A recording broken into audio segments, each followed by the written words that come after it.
Greetings, rebels, and welcome back to my little corner of the internet where we talk tactically about Star Wars Destiny.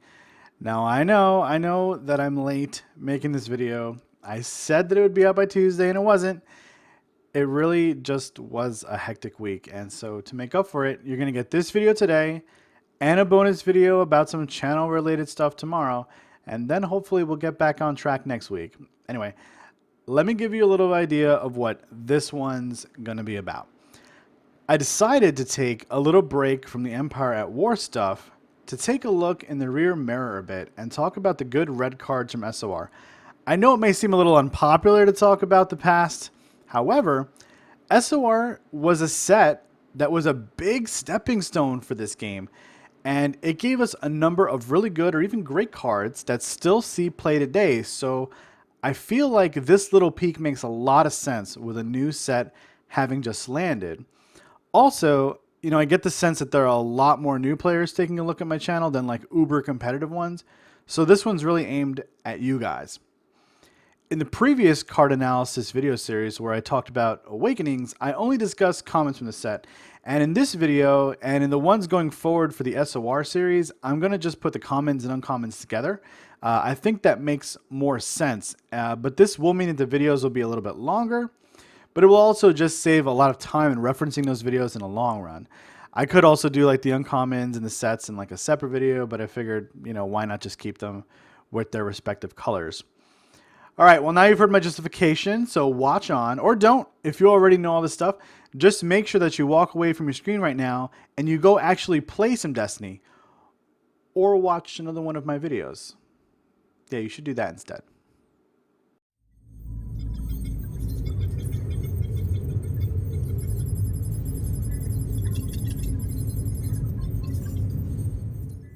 We're going to start by talking about Aftermath, and I want to start by saying that Aftermath is the card that probably had the biggest impact overall of all the cards we're going to talk about today.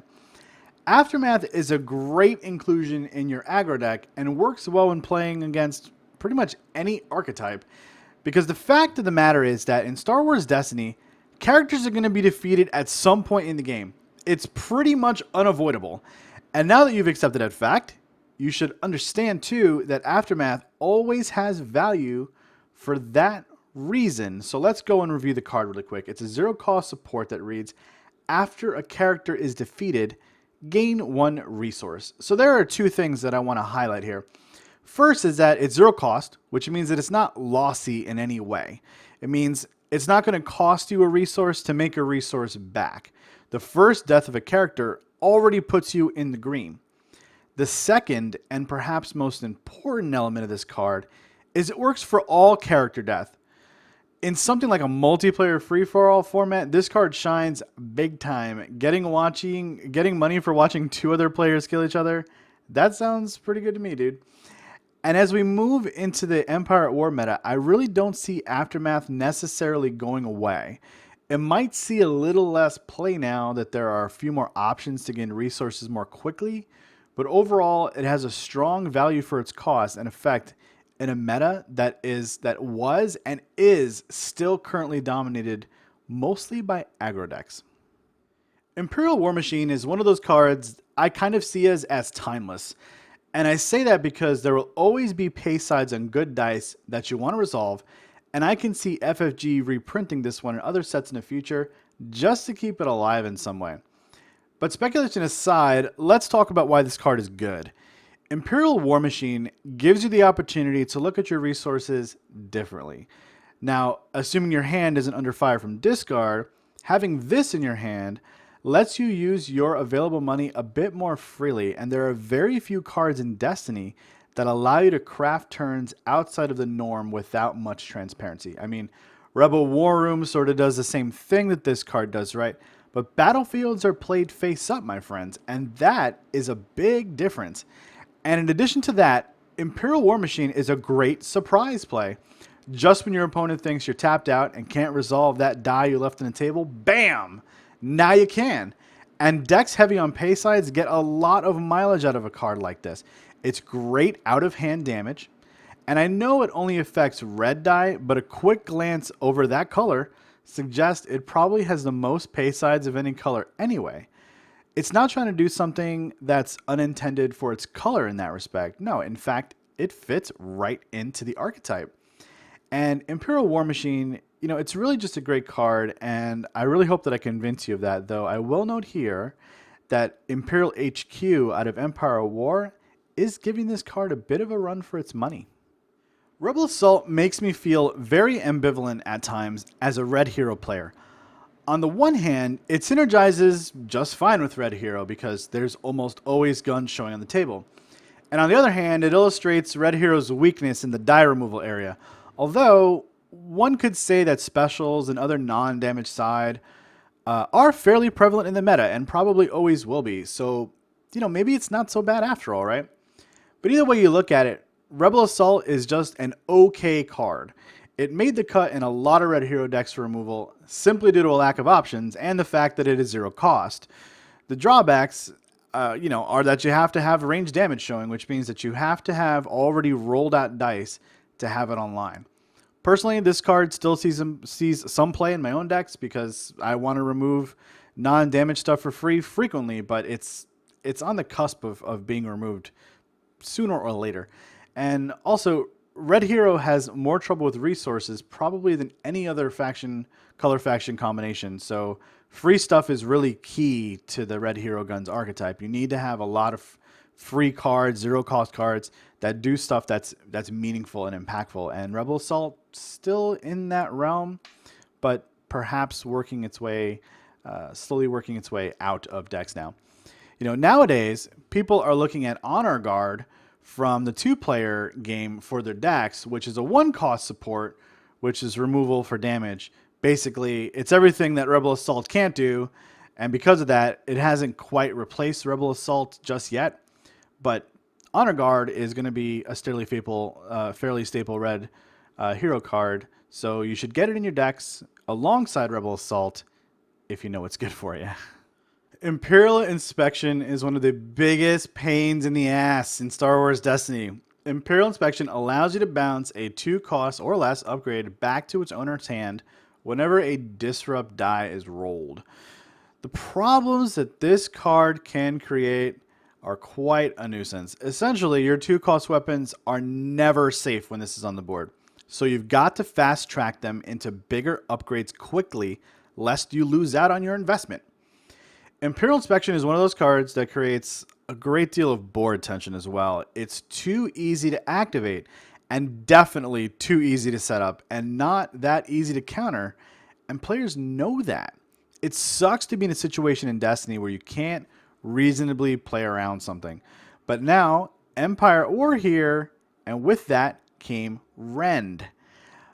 But even that is not a complete fix to the power of Imperial Inspection because there are ways to retrieve supports from the discard pile, and doing so even once to save your Imperial Inspection from the trash compactor means you're already ahead of the max 2 playable Rens in your opponent's deck. Ren then feels more like a delay play than an actual solution, and sometimes this card feels like it needs an errata badly, and then you play that one game where it really does nothing and you kind of feel otherwise. But at the time of this video, there are some rumors going around on various discords that this card may very well see an errata, something along the lines of after it's used to bounce an upgrade, it actually gets discarded. So we'll see what happens with Imperial Inspection, but until you hear anything and you're playing Red Villain with some kind of control mill variant, this is an absolute auto-include because there's lots of disrupt sides in the archetype, and you're going to get a ton of mileage out of Imperial Inspection despite the presence of Rend in the meta right now. Now, depending on which side of the fence you're sitting on, Planetary Uprising is either a really crappy card or one of the sweetest cards to come out in this entire set. So being a hero player, I'm going to give you the hero perspective on things. So this card is hero only, and it only costs 2, so it's easily first round playable. Third thing that's good about it is it's got Wookiees on it, and everybody likes Wookiees, right? Well, I do. So watch as I get excited for this card. With all the good stuff going on with Planetary Uprising, which translates to claim and do 2 damage to an opponent, what it needs is either a fast deck that can guarantee a claim or a deck that locks the battlefield to you. So this relegates you to either playing something like Poe Maz right now, which is really fast, or a deck with Snap. Or perhaps some new red deck hero variant that's coming out that we haven't quite seen in Empire at War. Interestingly enough, there are entire decks built around this uncommon card support, right? Which is nuts, right? But maybe not though, because the reality is that this card can create an 8 damage swing in a game. That is, you have 2 in play, you claim, that does 4 damage. Then as the first action in the next round, you claim again, that does 4 and 4, so that's 8, right? And it's super great no matter when you play it on the table. Early in the game, 2 free damage. Mid game, 2 to 4 free damage. End game, hopefully you've got 2. You're getting 4 damage and another 4 damage to follow perhaps. So it's a starter, it's a reliever, and it's a closer all in one. And it's up to you to determine how you're going to craft your board state to maximize your resource input for the damage output with this card. Without a doubt, it will continue to see play because it is both above the curve and creates so much claim tension on the board. Spineit was part of a suite of support cards that heroes got in Spirit of Rebellion in that 1 cost range. And on the other side of the fence, villains got a bunch of nice 0 cost supports that I'm sure I'll be covering in future videos. But for now, let's just focus on Spineit. It's sort of an underrated card, but I think that's because hero mill decks haven't been very good in Star Wars Destiny up to this point. In fact, hero mill was always below tier 2, and it never got discussed. And that was even when Second Chance Ammo Belt was actually a thing. And once Ammo Belt was errated, I mean, if there was any doubt that Hero Mill was 6 feet under, that was pretty much it. But Spineit is a card that has a place going forward for a couple of reasons. Firstly, it procs off of Focus Die, and it's in red. And red heroes have a good amount of Focus Die sides available to help make this thing happen. A second reason it's a good, solid card is that when 2 of them on the table, they really start to feel worth it.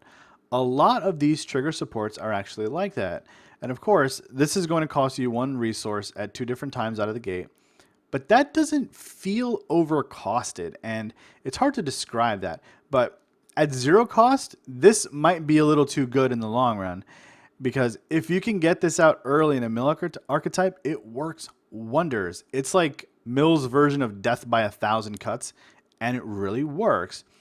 And looking forward, looking ahead of Spirit of Rebellion to Empire at War, EAW is helping us shape a new hero mill meta right now with characters like Lando and General Riken and C-3PO still being really useful and all that kind of stuff. And if you're feeling a little feisty, maybe even Jedi Instructor. And those characters work with this card, so I think it holds up quite nicely for a card from a previous set. So don't count it out because I think it's still a really good card. Salvo is a card that many players have been trying to unlock for a while. It's had its place alongside Launch Bay in most of the decks that I've run it in. And past that, it hasn't seen a great deal of play, which is sad. But the fact is, it's kind of in the wrong color. However, that's not to say that red hero decks can't somehow make good use of Salvo. Splash in some like yellow hero, which can produce cash pretty well, and Salvo's stock goes up a little bit. Plus, no matter what, you have to realize that this card has a bonkers effect regardless of the other factors. It creates spread, AoE, or splash damage, or whatever you want to call it. And this is still the only event that actually does that in red. And for that reason, people will not stop until they figure out a way to maximize this card for its capabilities, which are massive, by the way. I have seen Launch Bay Salvo decks, and they are nuts. It's one of the decks you look at and say, yeah, I kind of want to build this janky deck so I can play it and make some other dude look at it and think, I kind of want to build this janky deck so that I can play it and make some other dude look at it and think, yeah, you get the idea, right? Salvo is good. Yes, it has a high cost, but the potential is worth all of those things. All right, folks, we made it through our red commons and uncommons review of Spirit of Rebellion. And really, this was just to kind of round out the channel and try to start sort of checking off some boxes of projects that I was working on and some content creation ideas that I've had on this long list for a while. And I know it's kind of now what you were expecting me to do after 4 or 5 days of not making a video. But like I said, this one's for the beginner guys. So I've been doing a lot of advanced videos, and I felt like let's slow down a little bit. Let's go back to things.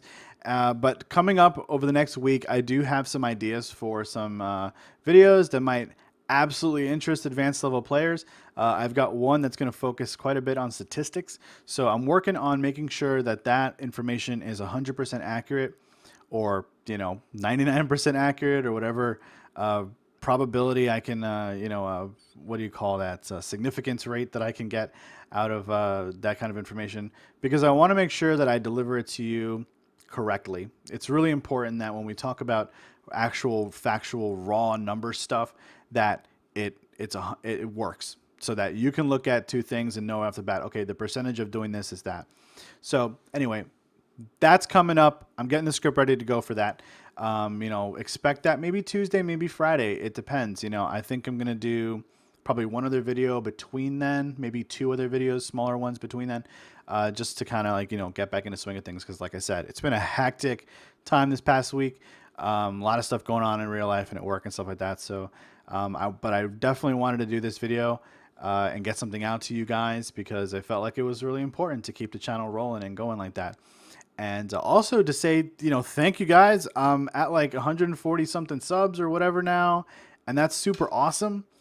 I never thought I was going to even get, 50 subs. So this is super cool. And I've been getting so many comments, so much feedback from Facebook to Reddit to you guys posting here on YouTube and letting me know what's up. And even people sending me private messages through YouTube and Reddit and Facebook and Discord. So there's so much cool stuff, out there that I'm getting from you guys. And I love that. Thank you so much for supporting the channel. And, tell your friends who are beginners, especially, to come on over, point them to my lexicon videos if they're just getting into CCGs for the first time, so they can kind of understand some of the words going on. Show them the battlefield videos, and maybe in the future I'm going to do some deck techs. Maybe once the Empire at War meta fleshes out a little bit, I'll do something on that. Maybe on a deck that I'm working on, which I am working on, a Lando Mon Mothma deck, and I'm getting a lot of great feedback about that. And there's a guy over at the Chance Cube who's really helped me out with that too, who's put in, I think, a little bit more work than I have. But anyway, so I'll see you again tomorrow. I'll put out a small video for you guys, and until then, may the force be with you.